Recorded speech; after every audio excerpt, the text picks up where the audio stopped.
I'm Nate. I'm Jesse. We're the Peters, and this is our story. We were raised in a different religion. I would say we're pretty committed and pretty passionate, did a lot of serving, and did it for a long time. We kind of just woke up one day and realized that we were pretty unhappy. That was kind of scary because our entire circle, our whole community, they all believed this one thing, and that was changing for us. We realized we weren't sure if we believed that anymore.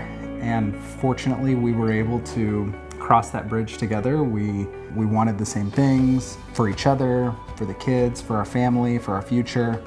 And so ultimately we decided that it was more important for us to figure out what our truth was than for us to be comfortable. So we started visiting churches.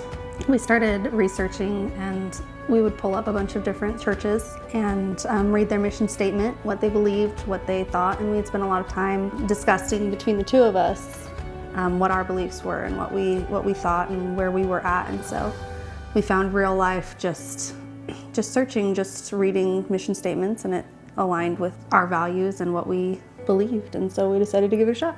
We showed up to the 11 a.m. service on a Sunday morning, and hearts racing, beating fast, sweaty, the whole bit, because you wonder what people will think, if they'll know that you feel out of place, don't think that you belong in their circle. And fortunately, we were greeted with smiling, happy people who probably noticed and were able to sense our discomfort and walked us down the long hallway to the kids club and helped us drop off the kids and walked us back up and introduced us to Justin and introduced us to the Olivers. It's hard when you involve kids because, their opinion matters to us too, and we want them to enjoy church and to have a relationship, with God, and to just be able to grow also and to enjoy their experience and to not hate going to church. And when the next Sunday came around, we just didn't find another church. And so we showed back up to Real Life again. Well, both of us were just like, we want to go back there again, oh, that was good, we should try that one again. And then we just never left. We started going to home group a couple weeks after we started going to Real Life. That was just part of the community that we were really looking for, was the home group. Again, really built some good relationships with people. You have to work for those relationships.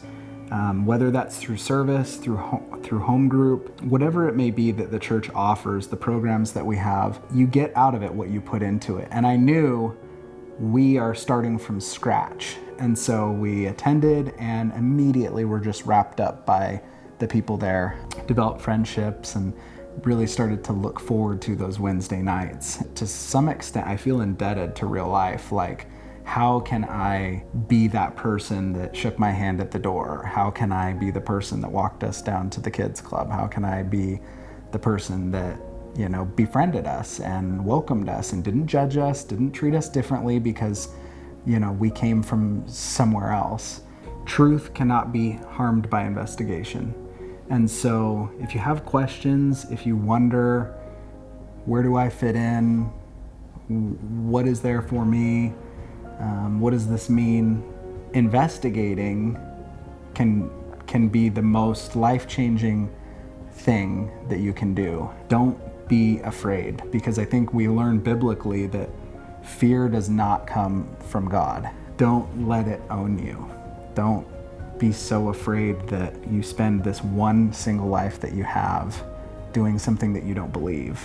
I would tell them to ask their questions, to be brave, to step out of their comfort zone, to ask the hard questions and make the hard choices that is best for your family, and to make a decision and go with it, even if it's not what your parents think that you should do, or your friends think that you should do, or your neighbors think that you should do. To really pray about and figure out what it is that you want and that you need in your life, and to be very intentional about choosing where you're gonna go and what you're gonna do and how you're gonna spend your time and who you're gonna surround yourself with. Our story is a success because of the people that interacted with us along the way.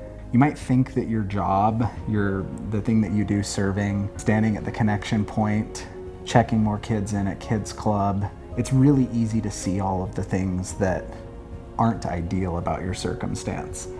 But those little things that you're doing are changing lives that you don't realize.